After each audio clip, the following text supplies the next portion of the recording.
जय हिंद दोस्तों, नमस्कार। स्वागत है आप सभी का आपके अपने यूट्यूब चैनल पर। दोस्तों, आज की इस वीडियो में पढ़ने वाले हैं समाजशास्त्र और मानव शास्त्र में संबंध। समाजशास्त्र और मानव शास्त्र में क्या संबंध है, इसी चीज़ को समझने वाले हैं।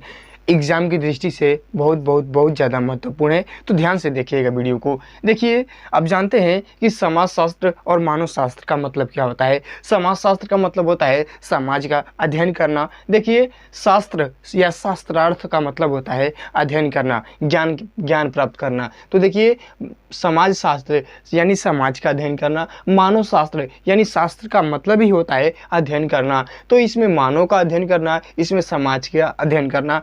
आप जानते हैं कि समाज के अंतर क्या पाए जाते हैं, व्यक्ति पाए जाते हैं, मानव पाया जाता है।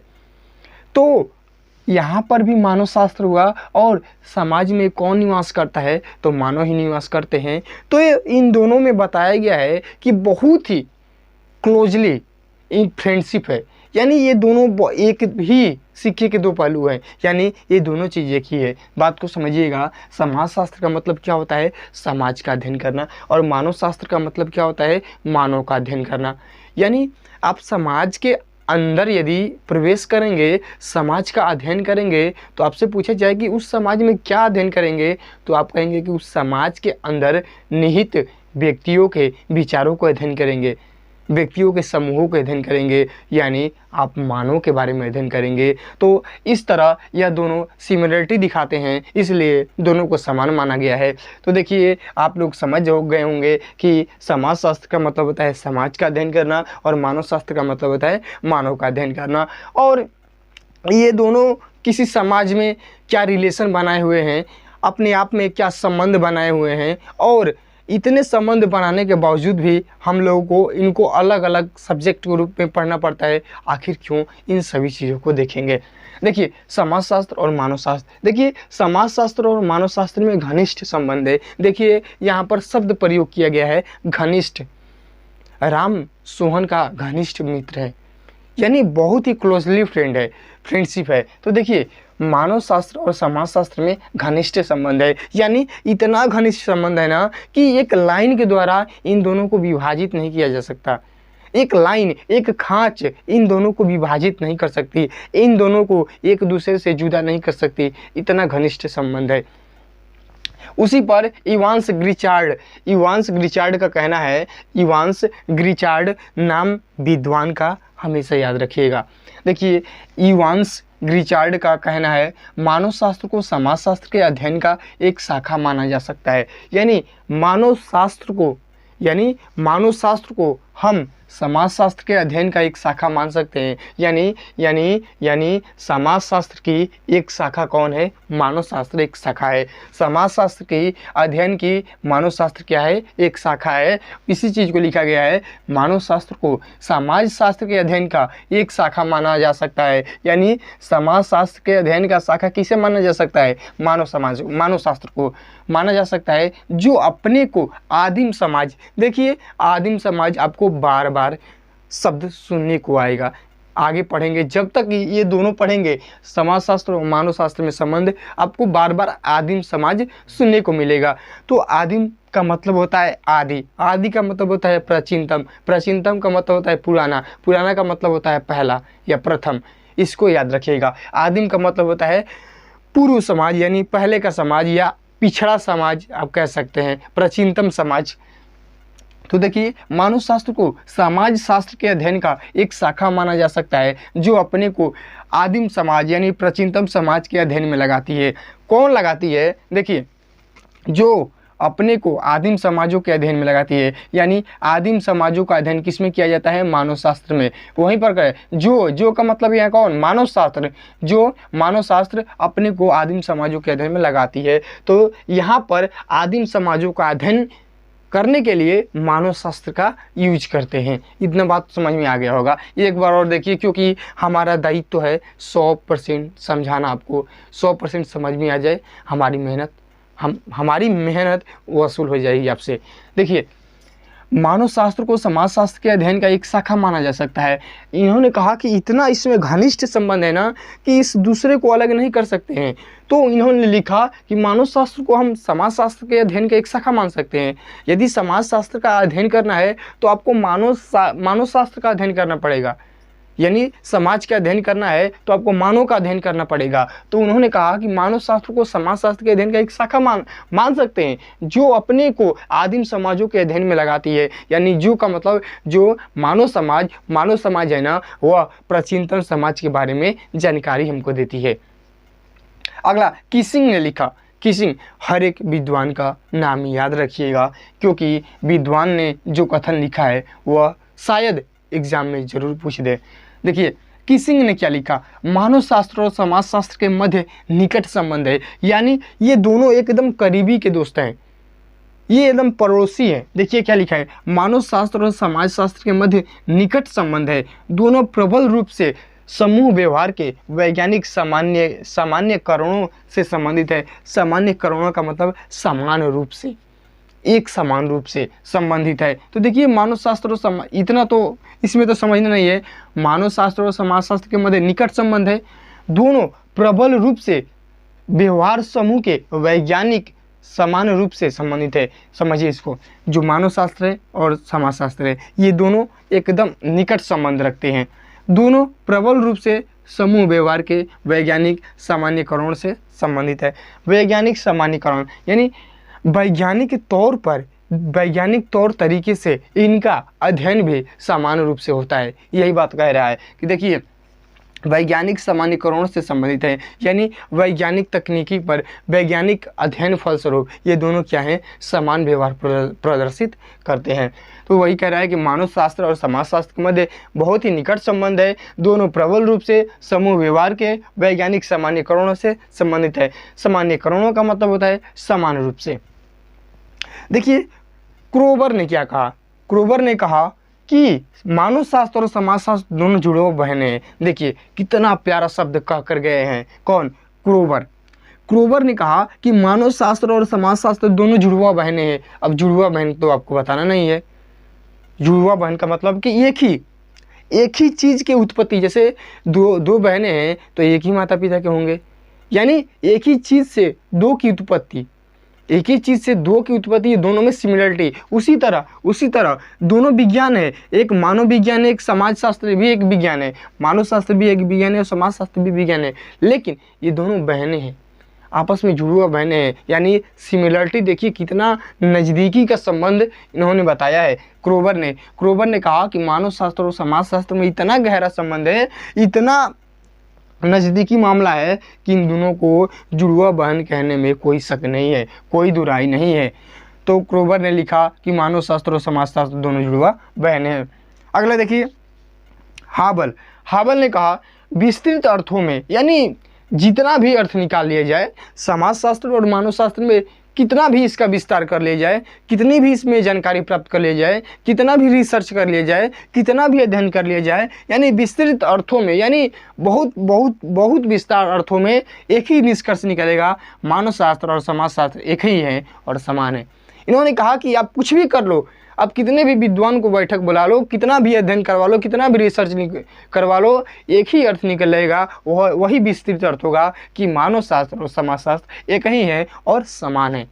इन दोनों में कहीं अंतर नहीं है। इन दोनों को किसी खांच के द्वारा, किसी रेखा के द्वारा विभाजित नहीं किया जा सकता। कोई विभाजक रेखा नहीं बनी है, कोई ऐसी विभाजक रेखा नहीं बनी है जो दोनों में दरार डाल दे, ऐसा हो ही नहीं सकता। अब देखिए बहुत ही महत्वपूर्ण पॉइंट, देखिए जब बात आती है कि इतना गहरा संबंध है तो कुछ तो भाई डिफरेंस होना चाहिए, क्योंकि अलग अलग सब्जेक्ट पढ़ते हैं हम लोग, तो कुछ तो डिफरेंस होना चाहिए। तो देखिए समाज शास्त्र आधुनिक जटिल सभी समाजों का अध्ययन, यानी समाज शास्त्र क्या करता है कि यह आधुनिक ख्यालों में नहीं जीता है, जो समाज शास्त्र है वह ख्यालों में नहीं जीता है। देखिए आधुनिक जटिल सभी समाजों का अध्ययन समाज शास्त्र करता है, यानी समाज शास्त्र में वर्तमान स्थिति की प्रवृत्ति को बताई जाती है। समाजशास्त्र में वर्तमान स्थिति की, मानव समाज के अंदर वर्तमान स्थिति की प्रवृत्ति को बताई जाती है। लेकिन मानव शास्त्र आदिम समाजों का अध्ययन करता है। मानव शास्त्र आदिम समाजों का अध्ययन करता है, यानी मानव शास्त्र के अध्ययन के द्वारा हमको यह जानकारी प्राप्त हो सकती है कि प्राचीनतम समय में समाज कैसा था, वहाँ की रीति रिवाज कैसे थे, वहाँ की परंपरा कैसी थी, वहाँ के व्यक्तिगत संबंध कैसे थे। इन सभी का अध्ययन हम लोग मानव शास्त्र से कर सकते हैं। लेकिन यदि किसी समाज के आधुनिक वर्तमान स्थिति की जानकारी प्राप्त करना है तो आपको समाजशास्त्र का अध्ययन जरूर करना पड़ेगा। अब देखिए मानव शास्त्री सरल व छोटे समाजों का अध्ययन कर समाजशास्त्री को आधुनिक जटिल सभ्य समाजों को समझने में सहायता पहुंचाते हैं। देखिए, जो मानव शास्त्री और समाजशास्त्री, समाजशास्त्र का अध्ययन करने वाले को समाजशास्त्री कहते हैं, मानव शास्त्र के अध्ययन करने वाले को मानव शास्त्री कहते हैं। तो देखिए, मानव शास्त्री यानी जो मानव शास्त्र का अध्ययन करते हैं, तो देखिए जो मानव शास्त्र के अध्ययन करने वाले हैं ना, वो सरल व छोटे समाजों का अध्ययन करते हैं। मानव शास्त्री सरल व छोटे छोटे समाजों का अध्ययन कर लेते हैं। जब ये अध्ययन कर लेते हैं तो समाजशास्त्री को आधुनिक जटिल सभ्य समाजों को समझने में बहुत आसानी होता है। यानी जब ये क्या होता, जब मानव शास्त्री छोटे छोटे समाजों का अध्ययन कर लेते हैं, निष्कर्ष निकाल लेते हैं, तो समाजशास्त्री को अपना वृत्तांत देने में, आधुनिक समाज पर अपना वृत्तांत देने में, अपना उल्लेख करने में आसानी होता है। यानी जब ये पहले छोटे छोटे समाजों का अध्ययन कर लेते हैं तो समाजशास्त्री आधुनिक और सभ्य समाजों का अध्ययन कर लेते हैं। क्योंकि जब ये छोटे छोटे समाजों का अध्ययन करते हैं, निष्कर्ष निकालते हैं, तो समाजशास्त्री उस पर विचार करते हैं, उसको पढ़ते हैं, यानी उनको पहले की जानकारी प्राप्त होती है और आधुनिक जटिल सभ्य समाजों को उनको समझने में बहुत आसानी होती है। तो इतना हो गया, आप एक बार रिवीजन करिएगा जरूर। देखिए, अब क्लूखौन ने क्या कहा? उन्होंने कहा कि मानव शास्त्र व्यक्ति के सामने ऐसा बड़ा दर्पण भाती है। देखिए कितना इसमें उपमा क्या दी जा रही है। देखिए, मानव शास्त्र को एक बड़ा दर्पण माना जा रहा है। मानव शास्त्र व्यक्ति के सामने, आप खड़े हैं, आपके सामने एक दर्पण भाती क्या है? मानव शास्त्र है, जिसमें वो अपने को यानी जिसमें समाज अपने को अपनी असंख्य विविधता में देख सकता है। यानी इन्होंने कहा कि मानव शास्त्र व्यक्ति के सामने एक इतना बड़ा विशाल दर्पण है ना, जिसमें मानव खुद को, अपने आप को अपनी असंख्य विविधता में देख सकता है। यानी विविधता का मतलब विभिन्न रूप, अलग अलग, डिफरेंट। यानी कोई समाज है ना, वो समाज शास्त्र एक ऐसा दर्पण है ना, जिसमें समाज अपने आप को विविध असंख्य रूप में देख सकता है। यानी उसके अंदर क्या क्या चीज़ है वह सभी मानव शास्त्र में अध्ययन किया जाता है। यही बात कर रहा है क्लूखौन ने समझाया कि मानव शास्त्र के अध्ययन स्वरूप मानव समाज के अंदर जो भी चीज़ घटना घटी है, जो भी चीज़ कमी है, जो भी विकास हुआ है, उन सभी का अध्ययन कर सकते हैं। क्योंकि मानव शास्त्र में हम लोग आदिम समाज यानी प्राचीनतम समाज का अध्ययन करते हैं, और प्राचीनतम समाज का अध्ययन करने के फलस्वरूप हम लोग यह बता सकते हैं कि पहले का मानव कैसा था, उसके अंदर क्या क्या चेंज आए, क्या क्या परिवर्तन आए, उनका कैसे विकास हुआ, यानी सभी कंडीशन को हम देख सकते हैं। इसी पर लिखा गया है कि मानव शास्त्र व्यक्ति के सामने एक ऐसा दर्पण भाती है, जिसमें मानव या कोई विद्वान भी उसके अंदर क्या क्या विविधता है उन सब का जानकारी प्राप्त कर सकता है। अब देखिए, बहुत मोस्ट इम्पोर्टेंट, किसी भी समाज के संबंध में सच्ची जानकारी प्राप्त करने के लिए, देखिए शब्द पर फोकस करिएगा, किसी भी समाज के संबंध में, कोई भी समाज हो, छोटा हो, बड़ा हो, गरीब हो, अमीर हो, कैसा भी समाज हो, उसमें सच्ची जानकारी, यदि उस समाज का सच्ची जानकारी प्राप्त करना चाहते हैं तो उस समाज की संस्कृति को समझना अत्यंत आवश्यक है।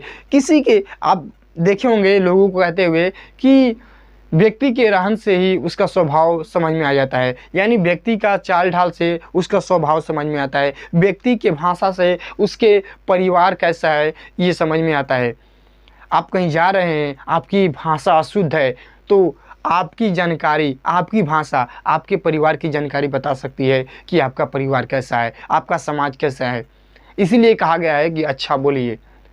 आप यदि अशुद्ध भाषा में है ना, तो आपके कैरेक्टर पर प्रभाव पड़ सकता है, आपके कैरेक्टर की पहचान हो सकती है, आप कितने चरित्रवान है कि चरित्रहीन है, सिर्फ आपके भाषा से। उसी तरह यहाँ पर क्या कहा गया है कि किसी भी समाज के संबंध में यदि सच्ची जानकारी प्राप्त करना है ना, एकदम एग्जैक्ट पता करना है ना कि यह समाज कैसा है, तो वहाँ के समाज की संस्कृति को समझ लो, वहाँ का समाज समझ में आ जाएगा कि समाज कैसा है। यानी किसी समाज का एकदम सच्ची जानकारी प्राप्त करना चाहते हो ना कि यह समाज कैसा है, तो उस समाज के संस्कृति को पढ़िए। जैसा संस्कृति रहेगा, जैसा कल्चर रहेगा, वहाँ का जैसा कल्चर रहेगा वैसा ही वहाँ समाज होगा। यानी जिस समाज में जैसी संस्कृति उत्पन्न होती है वैसा ही समाज बनता है। तो देखिए, किसी भी समाज के संबंध में सच्ची जानकारी प्राप्त करने के लिए उस समाज की संस्कृति को समझना अत्यंत आवश्यक है, और इसके लिए समाजशास्त्र को मानव शास्त्र से सहायता लेनी होगी। यानी संस्कृति का अध्ययन करना है। संस्कृति यानी प्राचीनतम बातों का अध्ययन करना है, और प्राचीनतम बातों का अध्ययन किस में होता है? मानव शास्त्र में होता है, क्योंकि मानव शास्त्र आदिम समाज का अध्ययन कराता है, यानी प्राचीनतम समाज का अध्ययन कराता है, और संस्कृति एक प्राचीनतम घटना है। तो देखिए, उस समाज की संस्कृति को समझना अत्यंत आवश्यक है यदि किसी समाज का सच्ची जानकारी प्राप्त करना चाहते हैं, और इसके लिए और संस्कृति को समझने के लिए आपको समाजशास्त्र को मानव शास्त्र से सहायता लेनी पड़ती है। यानी यदि संस्कृति को समझना है तो आप मानव शास्त्र का अध्ययन करना पड़ेगा आपको। इतनी हो गया। अब देखिए, बाटो मोर ने क्या कहा। बाटो मोर ने कहा कि भारतीय समाज न तो आदिम समाज के समान पूरी तरह पिछड़ा हुआ है। बाटो मोर ने कहा कि न तो भारतीय समाज आदिम समाजों की तरह यानी प्राचीनतम समाजों की तरह भी पिछड़ा हुआ है, और न ही भविष्य समाजों के समान पूर्णतः विकसित है, यानी औद्योगिक या भविष्य लिख सकते हैं। देखिए, भारतीय समाज न तो आदिम समाजों के समान पूरी तरह से पिछड़ा हुआ है, यानी भारतीय समाज अभी ऐसा नहीं है कि प्राचीनतम सामाजिक भांति ही व्यवहार कर रहा है, प्राचीनतम समाज के भांति ही जीवन यापन कर रहा है। नहीं, ऐसी कोई बात नहीं है, ऐसी कोई समस्या नहीं है कि भारतीय समाज अभी पिछड़ा हुआ है, नहीं। और ऐसी भी बात नहीं है कि भारतीय समाज बहुत विकसित हो गया है भविष्य में, नहीं। उसी बात को लिखा है बाटो मोर ने कि भारतीय समाज न तो आदिम समाज के समान पूरी तरह पिछड़ा हुआ है, और न ही औद्योगिक समाजों के समान पूर्णतः विकसित है, यानी भविष्य में न तो विकासशील है और प्राचीनतम में न ही पिछड़ा हुआ है। यह कथन किसका है? बाटो मोर का है। अब देखिए, इतना गहरा संबंध है समाजशास्त्र और मानव शास्त्र में, इतना गहरा संबंध है, तो आखिर में अंतर कहाँ पर है? आखिर में अलग अलग सब्जेक्ट क्यों पढ़ना पड़ता है हमको? मानव शास्त्र का अध्ययन अलग करना पड़ता है, समाजशास्त्र का अध्ययन अलग करना पड़ता है। आखिर में क्यों? समाजशास्त्र वर्सेस मानव शास्त्र में क्या अंतर होता है? चलिए हम लोग देखते हैं। तो चलिए अब हम लोग देखते हैं समाजशास्त्र और मानव शास्त्र में क्या अंतर है। हम लोगों ने तो बहुत अच्छे से अध्ययन किया कि क्या संबंध है, बहुत ही नज़दीकी मामला है। तो अब हम लोग देखेंगे कि आखिर में दोनों अलग अलग सब्जेक्ट के रूप में क्यों पढ़े जाते हैं। तो देखिए, अंतर पढ़ चुके हैं, लेकिन देखिए आपके विश्वास के लिए, आपकी जिज्ञासा के लिए मैं बता रहा हूँ। देखिए, समाजशास्त्र और मानव शास्त्र में अंतर। देखिए, यह आधुनिक सभ्य समाजों का अध्ययन करता है। हम लोगों ने पहले ही पढ़ा कि समाजशास्त्र में आधुनिक यानी यह समाज के वर्तमान स्थिति को बताता है, और ये समाज के प्राचीनतम दशाओं का बोध कराता है। जो मानव शास्त्र है वह समाज के प्राचीनतम दशाओं का बोध कराता है, और जो समाज शास्त्र है वह समाज के वर्तमान स्थिति को बताता है। तो पहला अंतर यह है कि यह आधुनिक सभ्य समाजों का अध्ययन करता है, लेकिन यह आदिम का मतलब होता है प्राचीनतम, पुराना, पूर्व। यह पूर्व के समाज का अध्ययन करता है। दूसरा चीज देखिए, समाजशास्त्री हो या मानव शास्त्री हो, इनको समाज का अध्ययन करने के लिए कुछ पद्धतियों को लागू करना पड़ता है। तो देखिए, ये लोग अपने अध्ययन में कौन कौन सी पद्धतियों का इस्तेमाल करते हैं। देखिए, समाजशास्त्री प्रश्नावली, अनुसूची, साक्षात्कार, एकल अध्ययन पद्धति का प्रयोग करते हैं। यानी किसी समाज का अध्ययन करने के लिए इन पद्धतियों का ये लोग प्रयोग करते हैं। कौन? समाजशास्त्री। अब देखिए, मानव शास्त्री, यह सहभागिकी अवलोकन पद्धति का प्रयोग करते हैं। यानी समाजशास्त्री जब अध्ययन करते हैं समाज का तो अवलोकन पद्धति का प्रयोग करते हैं, और जब समाजशास्त्री समाज का अध्ययन करते हैं तो प्रश्नावली, अनुसूची, साक्षात्कार, एकल अध्ययन पद्धति का प्रयोग करते हैं। अब देखिए, यह समाज के किसी विशेष भाग में रुचि लेता है। जो समाज शास्त्र होता है ना, वो किसी विशेष समाज के कुछ हिस्सों में अध्ययन करने में आनंद लेता है। वही बात लिखा गया है कि यह समाज के किसी विशेष भाग में रुचि लेता है कि यह समाज है, इस समाज के अंदर ये जो घटना घटी है, इस छोटी सी घटना का वृत्तांत करने में ये क्या लेता है, रुचि लेता है। अब देखिए, यह संपूर्ण रूप से समाज का अध्ययन करता है। जो मानव शास्त्र होता है वह समाज का संपूर्ण अध्ययन करना चाहता है, वहीं पर समाजशास्त्र समाज के किसी विशेष भाग का अध्ययन करना चाहता है। अब देखिए, यह बड़े या व्यापक संगठनों, सामाजिक प्रक्रियाओं का अध्ययन करता है। जो समाजशास्त्र होता है ना, वह बड़े बड़े संगठनों, सामाजिक प्रक्रियाओं का अध्ययन करता है, लेकिन यहीं पर मानव शास्त्र छोटे आत्मनिर्भर समूह या समुदाय का अध्ययन करता है। यानी मानव शास्त्र एक छोटे से समुदाय का, एक छोटे से समूह का अध्ययन करता है, और वहीं पर जो समाजशास्त्र है वह बड़े संगठनों, सामाजिक प्रक्रियाओं का अध्ययन करता है। अब देखिए, इसी पर समाजशास्त्र को लेकर इवांस ग्रिचार्ड ने कहा कि कोई संस्था कैसे कार्य करती है इसका कौन पता लगाता है, समाजशास्त्र। यानी इवांस ग्रिचार्ड का कथन है कि कोई संस्था कैसे काम करती है यह समाजशास्त्र उसको बताता है, कि कोई संस्था कैसे उसको कार्य करना चाहिए, कोई संस्था कैसे कार्य करती है यह समाजशास्त्र से जानकारी मिलती है।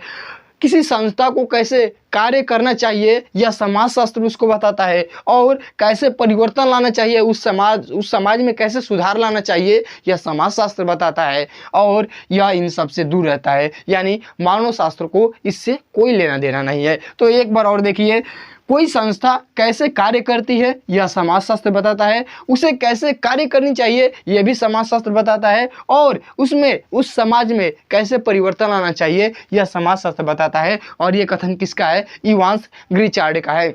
तो आज का हम लोगों का सेशन रहा समाजशास्त्र और मानव शास्त्र में संबंध। उम्मीद है आप सभी को वीडियो बहुत ही अच्छा लगा होगा। फिर नेक्स्ट वीडियो में मिलेंगे, तब तक के लिए आप सभी का बहुत बहुत धन्यवाद। यदि चैनल पर नए हैं तो चैनल को जरूर सब्सक्राइब करिएगा, क्योंकि आपको डेली वीडियोज मिलते रहेंगी। चलिए फिर मिलते हैं अगले नेक्स्ट वीडियो के साथ।